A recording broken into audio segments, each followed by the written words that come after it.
What's good? It's your boy Chris Yamez in the cut. What's poppin'? What's happening? So this is the first installment of Storytime. Now, if you don't know me, my name is Chris Yamez. As I said before, follow this right here. Follow this. Also, don't forget to follow the Black Visuals page and everybody else on the Black Visuals team. I have the links to their social medias and all that stuff in the description. But if you do know me, you know that I've been doing this for a long time already on my Snapchat, and then I moved it to my Instagram, and now it's on YouTube because all of y'all keep saying, "Yo, Chris, when you gonna put those story times on YouTube, man? Like, that's some funny shit, dude. Like, your life is actually a whole ass mess. Put it on the internet so the world can see it." Here it is. This is Storytime, episode 1, and without any further ado, I'm gonna jump right into it. Actually, before I do that, I know y'all gonna enjoy this. I enjoy doing this, so if you enjoy it and I enjoy it, it's only good that we reciprocate, you know what I'm saying? I'm giving you these videos, and the least you guys can do is like, share, subscribe, all that shit. All that shit. Let's get into the video. This is Storytime with yours truly. Bow. So to kick off the Storytime series, I'm gonna start off by telling you guys a story that I tell a lot of people. It's a pretty standard story when it comes to my experiences in life. This is the story of the first time I was given ketamine in the hospital. Now, a little bit of backstory about me. I have a blood disorder called sickle cell anemia. If you saw the last vlog that was posted, that was my vlog, like a day in the life of moi. What's good? What's poppin'? Then you saw the scene that it started off with where I was laying in the hospital bed and they were stabbing me in the chest. And then later on, you could see the full process where they actually put the shit in my chest. Go watch that. The link is right there. Go watch that video. I was born with a blood disorder called sickle cell anemia. Now, essentially what it is God decided when he was making some people, he was like, "You know what? I gave y'all some blood cells, they all round or whatever, but I wonder how them shits would look if I turn them into big ass bananas." And that's essentially what it is. My red blood cells, some of them for the most part, are shaped like bananas. It's great. And they're covered in this sticky enzyme that makes them stick to the walls of my veins and capillaries and stuff like that. And so they just like get stuck. It's not blood clotting, but like it stops the blood flow, right? So when it does that, it deprives my muscles and like other places of oxygen, which causes me intense pain. And on top of that, the blockages, the like blocking in the veins and capillaries. Yeah. You do it. It's good. I'm a Wavey. I'm a capillary. What's poppin'? The blockage causes the veins to expand, which pushes on muscles, nerves, and causes me even more pain, adding on top of the already intense pain that I have. That's my experience for the last 22 years of my life. When that happens, it's called a pain crisis. Now, when I get a pain crisis, I have to go to the hospital, especially if I get a chest crisis or an intense headache, because a chest crisis could mean I go into cardiac arrest, which has happened. A headache could mean I'm finna have a stroke. So imagine having a headache, but instead of going, "Oh, I should probably just take Tylenol," I'm going, "Y'all don't panic. I think I'm having a stroke." Yeah, that's my life. So this one time, I was just laying in bed, okay? These things happen, and it's just a random onset. Usually I can tell, but like this night I was asleep and just my body decided, Hey, yo, let me f some shit up one time. most times it's a conversation with my body. Like I'll be doing some work or something, I'm just there like,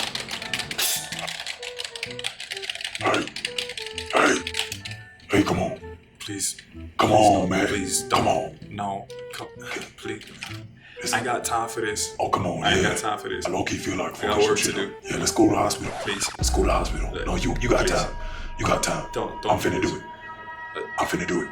I'm gonna do it. Please, I'm gonna do it. Come on. I'm doing it. Come on, let's go. Come on, man. I got work to do. I got work to do. Come on, man. Come on, you a man. Please. You a man.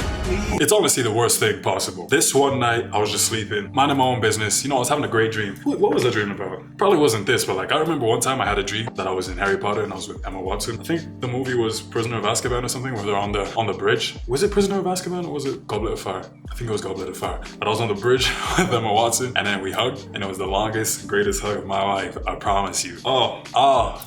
Longest and greatest hug of my life. Emma Watson. If you're watching this, Emma Watson, I love you.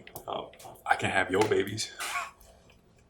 But anyway, I was just sleeping and then all of a sudden, boom, done. I was up, my back, everything was hurting all at once. My chest, my head, my legs, back. Things were hurting that I didn't even know I had. My damn flagugula was hurting. Shit hurt like a motherfucker. I don't even know what that is, but it hurt. This time it was a little bit weird because like, I don't know if it was like blood rushing to my head or like being stuck in my head due to the blockage. I don't know what it was, but I could smell copper and like rusted metal when I was in this pain crisis. It was terrible. I don't know what was going on. I thought I was having a stroke. I wasn't having a stroke. I don't think I've ever had a stroke. Maybe I've had a silent stroke, because like silent strokes are undetectable, like physically. Like if you do a CT scan or whatever, you can see them. Yeah, I could smell copper. It was bad. I don't even know if I could talk. I don't know how my parents found me. I think my brother was in the room and he like woke up, could hear me like wheezing or something, crying like a little bitch. I was there just laying in bed and I get up in the middle of the night and I'm just like, it was bad. My parents get up, they're just like, Chris, what's wrong? See, I always find that so funny when somebody's like struggling or in like the worst situation ever, and it's like, they're obviously not okay, and then someone says, Are you okay? yeah, I'm fantastic. I always have a motherfucking sword in my chest. It's all the time. This is my life. Goddamn spear in my throat. I'm fine. I'm good. I'm fantastic. Like, it's just like, why even ask? No, I'm not okay. Take me to the hospital. Obviously, I respond with, and that was cue enough for my parents to take my ass to the hospital. I struggle to put some pants on because, you know, your boy sleeps in boxes. Like, what is clothes if I don't need to wear them? Like, this right here, me wearing a shirt, rare occurrence. I don't wear shirts in my house. So I put all my clothes on. One thing about my parents, so my parents are African, okay? Everything is do as I say when I do it. Don't care what's going on, do it. I'm in a whole bunch of pain. I cannot function. I need to get to the hospital ASAP. My dad's the one who was gonna take me to the hospital, but he's like, before we leave, brush your teeth. I was like, hey, Pops, like I love you and everything, but as it currently stands, there are way more important things in life than oral hygiene. I promise you, it won't really change much if I don't brush my teeth right now. Can we just go to the hospital? That's what I'm thinking in my head. It was more along the lines of,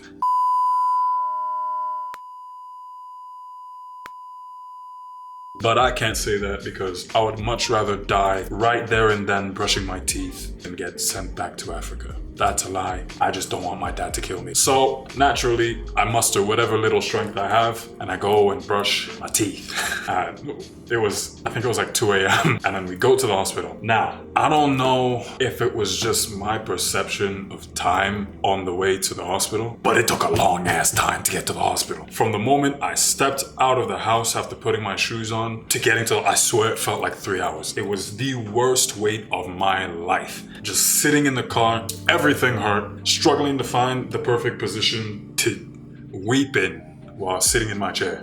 It was bad. It was so bad. You know, I'm just sitting in the chair and my dad's trying to make conversation with me in the car. I love my dad. I know what he was trying to do, but I ain't trying to talk. I'm not trying to talk at all. I was dying. I was in limbo. I was on the verge of dying. Like I could see heaven and hell. And like God was on one side, Satan was on one side. Satan's just like, I might get your soul, nigga. like I was tripping. I was just like, yo, we need to get to the hospital ASAP. That nigga cannot get my soul, please. And my dad's trying to talk to me about, see, this is why I tell you, you have to drink water all the time. You have to drink water all the time.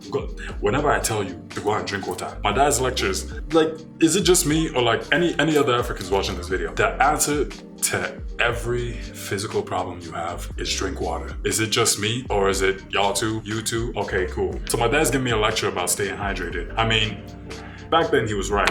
I didn't drink any water back then. I would drink water when I was eating, period, when I was eating. But now I know that I have to drink water. But he was giving me a whole lecture about drinking water. He's just like, you have to drink water. It's good for your body. When you drink water, your body is sweating. All of the bad stuff comes out of your body. It's good. Ask my dad, if you're watching this. I am so sorry. I love you.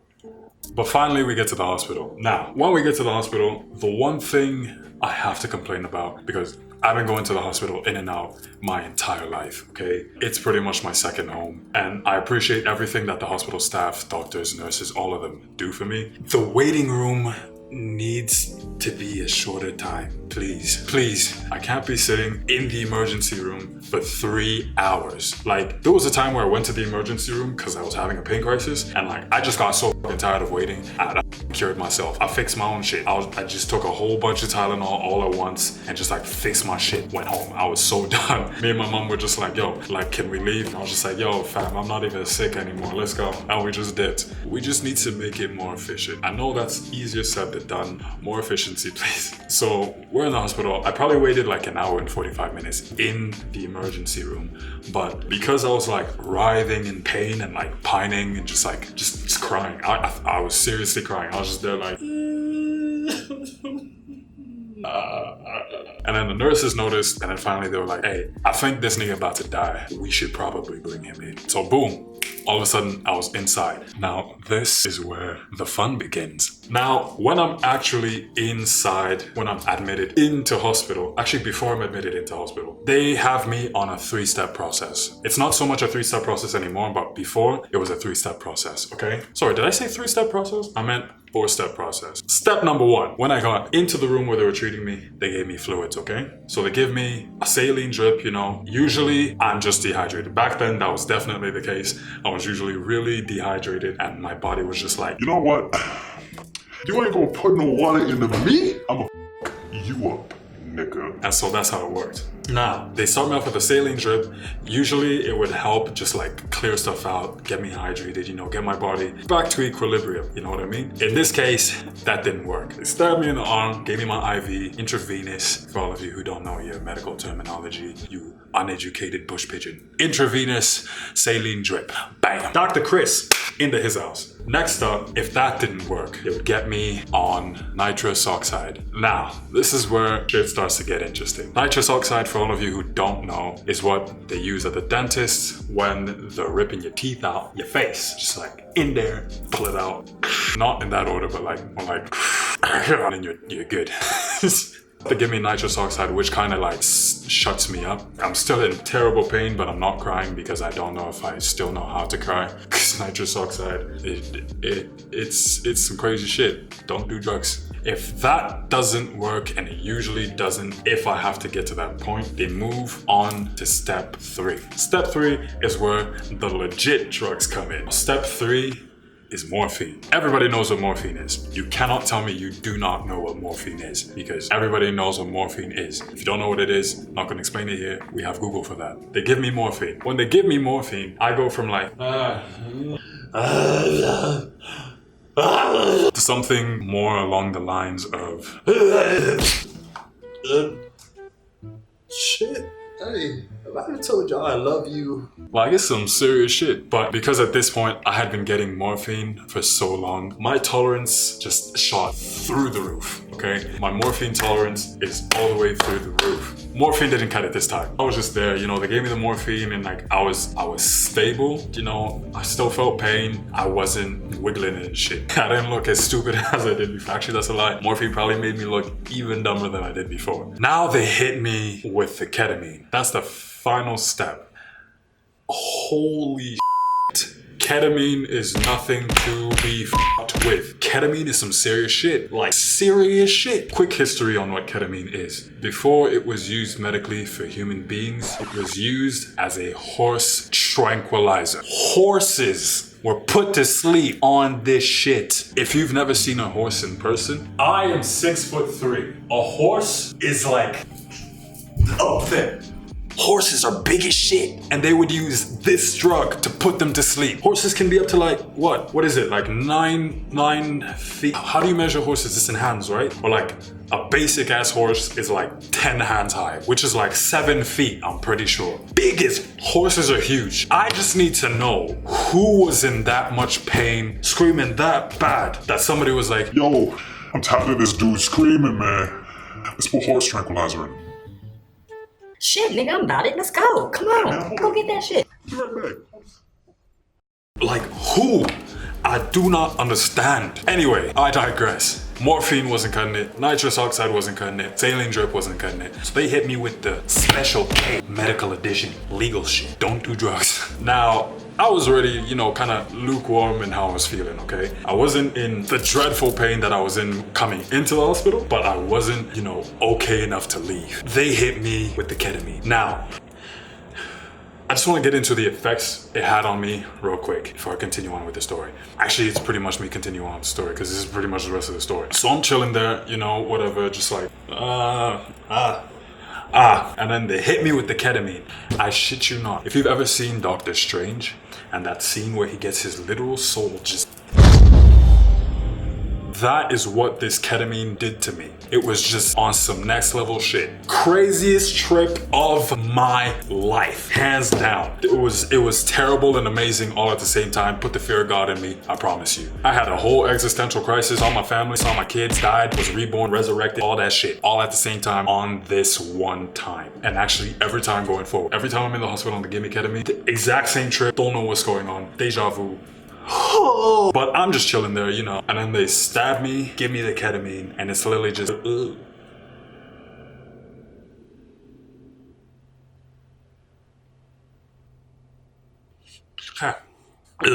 It felt like an eternity went by. It was wow. After a little bit, I don't even know how much time passed. My concept of time, I just transcended time. I wasn't on your mortal level of thinking while I was on ketamine. Time was not a concept that I was familiar with. Sorry, not how I roll anymore, apparently. And then finally the doctor comes in to check on me because I could not have been the first person to experience ketamine the way I did. So they're probably like, aight, it's been 10 seconds, let's go check on this nigga. So the doctor comes in and he's just like, Hey, how you doing there, Crispin?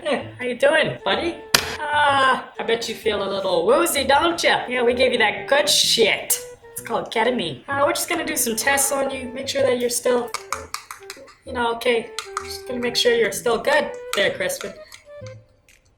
Oh, fucking damn it, Larry. Anyway, yeah, so we're just gonna test your reflexes and your cognitive abilities real quick while you're off this shit that makes you feel like a fucking wizard and shit. Anyway, so lay back, Crispin. I wasn't even sitting up, I don't think. This dude tells me to lay back. I don't think I could have laid up. Did I just say laid up? Wow. I don't even think I could have sat up. And this dude telling me to lay back. Back to it. Okay, I'm gonna hit you. I'm gonna need just a light tap to test your reflexes, see if you're still good. Okay, you ready? The funny thing about that was that this guy wants to test my reflexes, and I'm telling you, before he wanted to test my reflexes, I was wearing this pink fleshy colored blanket, okay? Pink, you know what I mean? Like the color of flesh. So he takes the blanket off me so he can get to like my knees and shit, right? I was so high. I thought that was my real flesh. So when he took the blanket off, I was tripping. I thought he ripped my flesh off. It was bad, okay? I was so high, I thought it was a zebra on a racetrack for a little bit before the doctor came in. Racing Stripes, y'all remember that movie? Racing Stripes. I thought I was the fucking zebra on a racetrack. I was just in bed looking stupid as shit. Like this. My mom and dad told me to put my fucking arms and legs down so many times. Arrête de faire mon entrée, on te voir comme ça. Pourquoi tu fais des choses comme ça? Arrête. And this doctor wants to test my reflexes. Okay, so he rips his blanket off. I'm tripping, right? I'm just like, I don't say nothing because like, even though I'm high as shit, I know this is the doctor. So if he's ripping my flesh off, it's probably for a good reason. So I'm just like, hey, my nigga, you just ripped my flesh off, but look, I trust you. He does that and he tests my reflexes. I don't know if my leg moved or not, but he hit me with a hammer on the knee, the rubber thing. It looks like a triangle. Yeah, he did that. Yeah, but after that, did a whole bunch of tests, looked at my pupils, you know, looked into my ear, whatever. He's just like, so how are you feeling? I feel high as shit, nigga. I don't know what you want me to say. And, you know, they conducted a whole bunch more tests on me, and then the doctor left. Now, it was probably another 30 minutes before I came down off this high. And when I did, it was the hardest crash one could ever experience. Like, I just felt a sense of impending doom come over me all of a sudden, and like the whole concept of the universe crashed onto me, and I felt the weight of humanity on my back. This is dramatic as hell what I'm saying, but I swear to you, this is what it felt like. It was just absolutely terrible. And that, ladies and gentlemen, is the conclusion to the story. I mean, like, after that, I was just in hospital for a really long time, you know, on this drug that makes me feel like a fucking wizard. God damn. But I don't know. Yo, ketamine is one hell of a drug, fam. But anyway, thank you guys for watching the first installment of Storytime. I have been Chris Yamez. You already know, handle right here, as per usual. Bam. But yeah, don't forget to like, share, subscribe, all that shit. If you enjoyed this, let me know. I can keep making them. My life is that much of a mess and weird as shit enough that I have stories. I have stories on stories on stories. I'll catch you guys later. Like visuals, Chris Yamez. I'll see y'all next time. Deuces!